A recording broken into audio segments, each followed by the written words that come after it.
Vamos iniciar aqui o próximo vídeo.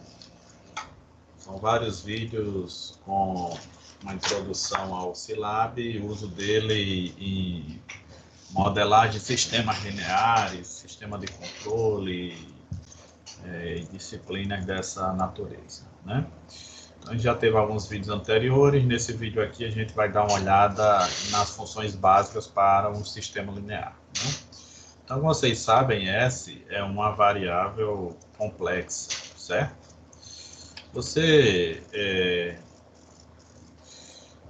O S apareceu aqui porque eu tinha definido ela como polinômio, né? Quando você dá um clear aqui no Scilab, ele limpa toda a memória de variáveis.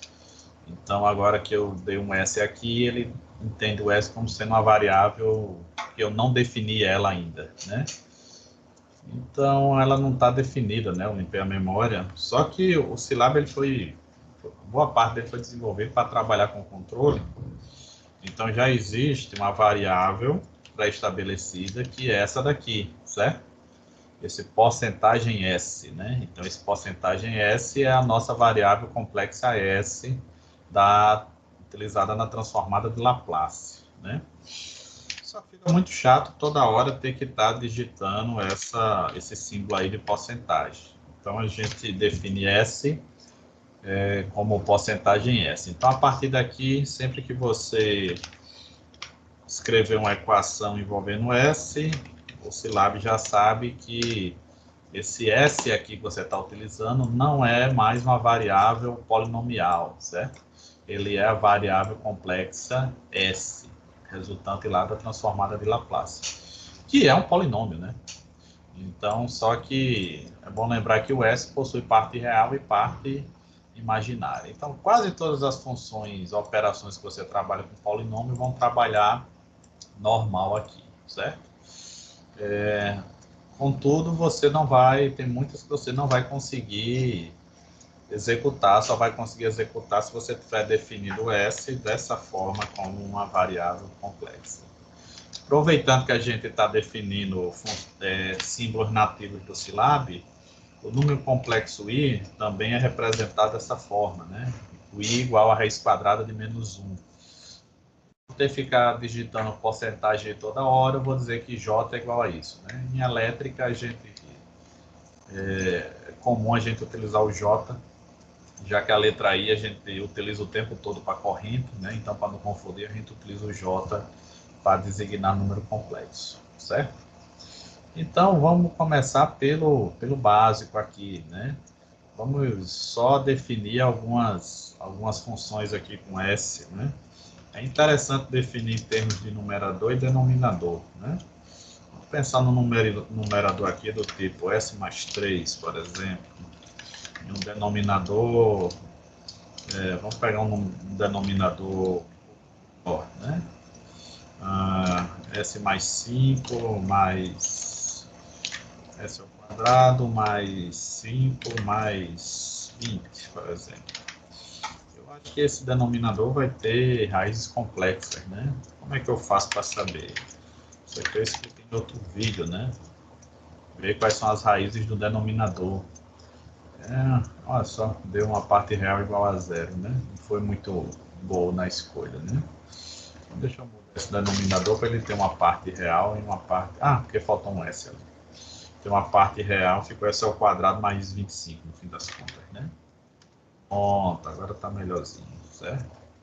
E quais são as raízes dele? Pronto, né?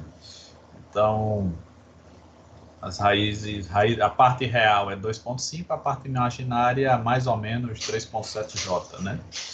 Então, aí eu tenho um numerador e um denominador. A gente pode definir uma função f, por exemplo, como sendo numerador sobre denominador. Está aí a nossa função, certo? Eu quero fazer a transformada inversa de Laplace dessa função, né? O Scilab não faz diferente, não faz direto, né? É diferente do MATLAB, que tem uma função I Laplace, que ele já faz a transformada inversa de Laplace. Mas aqui dá para a gente aplicar uma função e quebrar esse polinômio em frações parciais. Esse aqui não vai quebrar porque as raízes dele são complexas, né? Se fosse apenas reais, ele quebrava, né?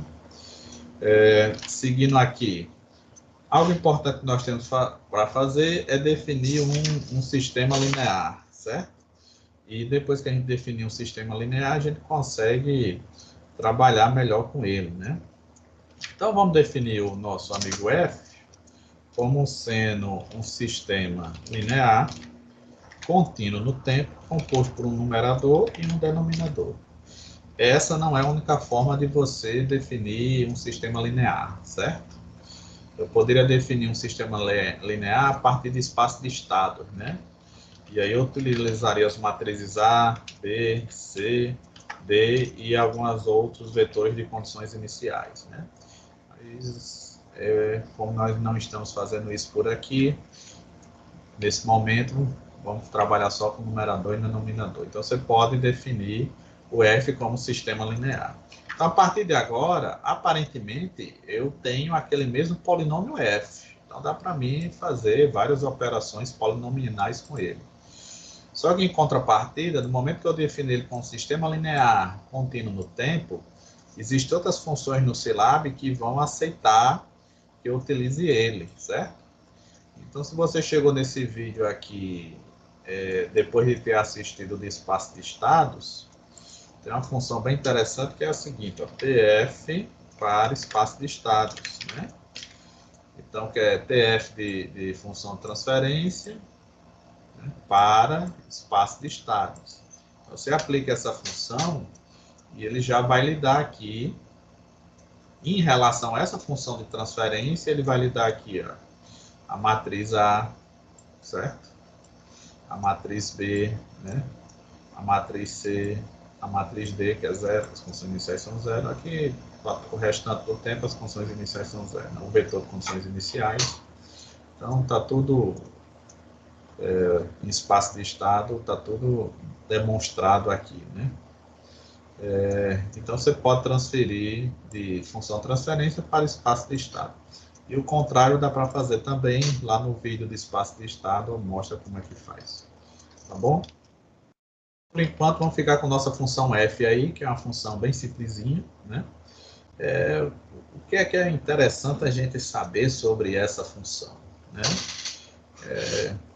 Sempre o pessoal pergunta, por exemplo, qual é a resposta no domínio do tempo, né? Essa daí quase todo mundo sempre quer saber como é que é o comportamento. Para isso, a gente vai usar uma função que é a função csim. Mas antes a gente tem que definir um vetor de tempo, né? Então vamos definir um vetor de tempo como sendo 0, indo de 0.1 em 0.1 até 5 segundos. Vou botar 0.01 que o gráfico fica mais bonitinho, certo? Então vamos definir um vetor de tempo aqui. Pronto. Definir esse vetor de tempo, a gente pode chamar a função csim, né? Vou chamar ela de S, certo? Então, essa função, nós conseguimos aplicar uma entrada degrau, certo? Um step, né? Nas nossas funções t e f, né? Então, o que o csim faz? Ele cria dentro da variável s, né? Na verdade, ele vai criar um vetor, vai ser um vetor, uma espécie de vetor com várias linhas e duas colunas, né? Ele vai criar uma coluna de tempo e uma coluna de tempo e o comportamento da função com entrada degrau, né? Então, ele vai fazer todo esse cálculo aqui para a gente, certo? Criado isso, eu posso plotar esse gráfico. Então, eu posso usar um plot simples, certo? Do tipo T e F, né? Então, eu posso plotar dessa forma e já vou ficar com um gráfico, né?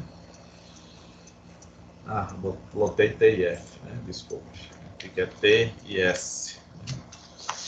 Então, aplica aqui o gráfico T e S. Agora sim. Então, deixa eu dividir a janela do Scilab em duas, né? Essa função CLF, ela sempre é usada para limpar a tela gráfica, certo? Assim como CLC é utilizada para limpar o component aqui do Scilab. Então, aplica um plot simples, T e S, né? S é a função temporal. Lembra o seguinte, ó, nosso amigo F, ele é uma função no domínio da frequência, né? Ele é uma função de transferência. Então não dá para me ficar utilizando um plot T e F, né? Tem que ser um plot de T com a função temporal, e a função temporal no nosso caso é o S. Lembrando como é que a gente definiu S? Definiu dessa forma, né? Usa essa função csim, uma entrada degrau, nossos dois vetores aí vai ser o vetor T, que é o vetor de tempo, e a função transferência F, certo? E dessa forma, pode usar um plot simples, certo? E S você já tem a resposta, tá bom? Esse plot aqui tem várias funções que a gente pode implementar nele, né? Então, tipo, eu posso definir cores, né? O R aqui é de red, né? O B é de blue, o G é de green, né? Eu posso escrever cores aqui, se eu quiser também, tipo gray 50%, né? Aí o gray não deu certo, eu escrevi gray errado, né? Então, não é outra função, enfim. Você pode escrever aqui, deixa eu só ver, só com gray ele vai, pronto. Só com gray ele foi uma cor estranha aí, né? Pode sair definindo, né, um monte de cores aí que você quiser definir, certo? Enfim, isso daqui você define o tipo da curva, certo? Uma curva contínua, uma curva com bolinha, certo? Com seta, com triângulo. Então tem um monte de... Vou jogar um CLF na frente para facilitar para a gente. Então, um triângulozinho para o outro lado, né? Uma curva tracejada. Então você pode sair definindo um monte de parâmetros aí nessa função plot, né? Que é o plot simples, né? Então, plot 2D, certo? Eu gosto mais do plot 2D, certo? Tem algumas funcionalidades a mais. Então, aparentemente, é a mesma coisa que a gente fez, né? Só que o plot 2D, ao invés de você usar letras, você usa números. Número 1 para o preto, número 2 para o azul, número 3 para o verde, número 4 para esse ciano aí, número 5 para o vermelho. E por aí vai, tem uma infinidade aí de cores que você pode utilizar no gráfico. Com o tempo você pega o macete de qual cor é qual gráfico, né? O que a gente mais usa é vermelho e azul, né? Às vezes por outra a gente arruma uma outra corzinha para destacar, certo? Aí tem outras coisas que dá para você fazer, tipo legenda, né? Vou botar aqui uma legenda direto na linha de comando, né? Legenda é meio chato de botar por aqui, ó. Apareceu aqui, ó, gráfico, né? Então você pode fazer essas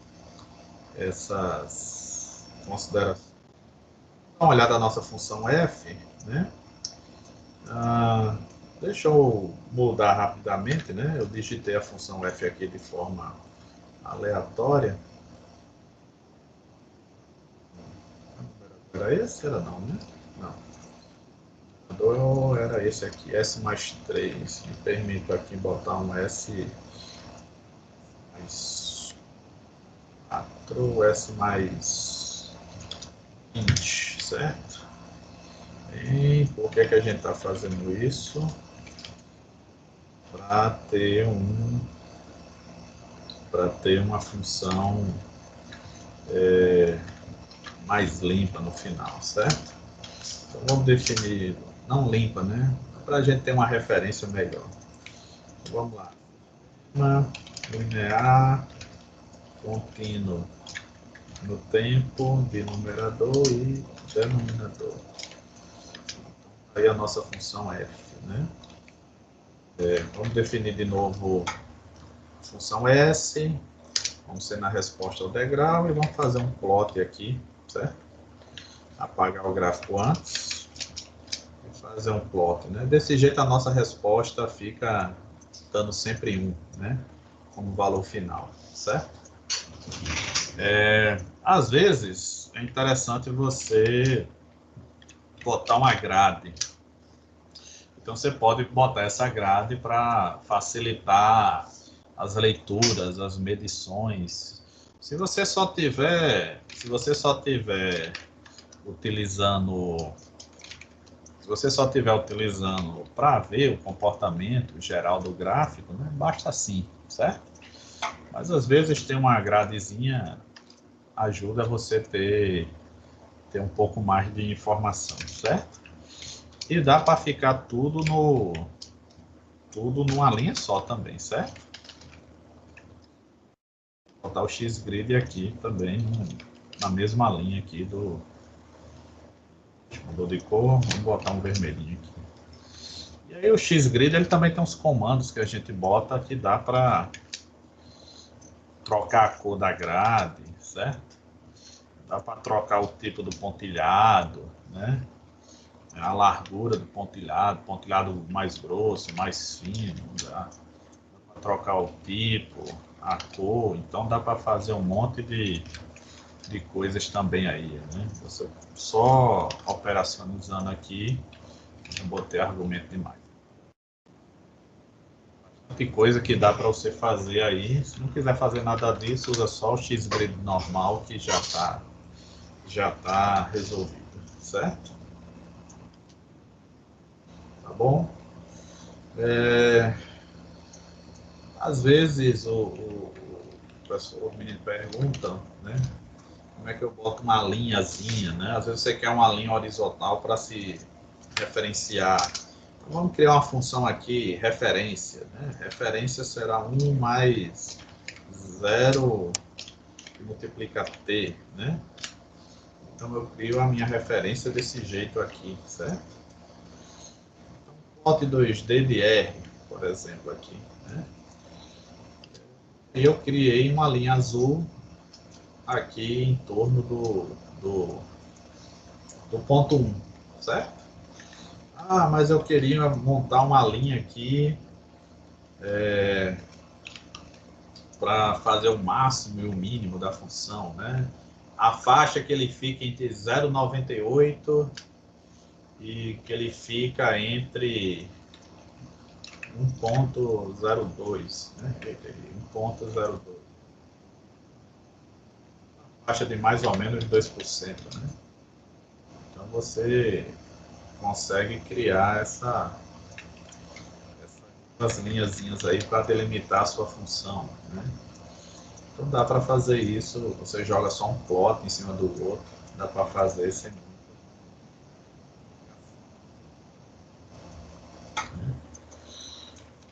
Você faz numa sequência, né? Tipo, utiliza a sua função, né? Vou fazer a função. Eu quero incluir uma grade, né? Grid, né? Então você pode fazer o grid. Eu quero uma linha de referência, né? Vou botar um verde, né? Eu quero delimitar máximo, aqui não vai ser máximo, né? Quero delimitar aqui uma faixa, né? Uma faixa onde eu possa entender graficamente onde é que o meu gráfico entrou na região entre mais ou menos 2% do valor final. Então dá para fazer tudo isso aqui sem muita dificuldade, né? No Scilab você pode dar o zoom, certo? Aquilo que você quiser fazer. Pode fazer a marcação dos valores x e y, né? Valores máximos, né? A região aqui que o instante de tempo em que ele entra passa a ter entra na faixa dos 2% do valor final e não sai mais, né? Então dá para você realizar essa construção sem problema, né? Ah, eu não esqueci de botar legenda, então você pode clicar em cima e pode vir aqui, ó, insere uma legenda, certo? E aí dá para sair fazendo outras operações que você deseje, sem muito problema, certo? Ao invés de você ficar dando print screen, você vem aqui, ó, copia para o clipboard que está copiado, certo? O seu gráfico, tá bom? Muito bem, para esse vídeo não ficar muito longo, no próximo eu vou fazer algumas funções relacionadas ao diagrama de polos e zeros, certo? Vamos plotar polos e zeros, o movimento dos polos a partir do ganho e outras coisas um pouco mais avançadas em relação ao sistema de controle, tá bom? Então, para esse vídeo aqui está ok, tá certo? Guardo vocês no próximo.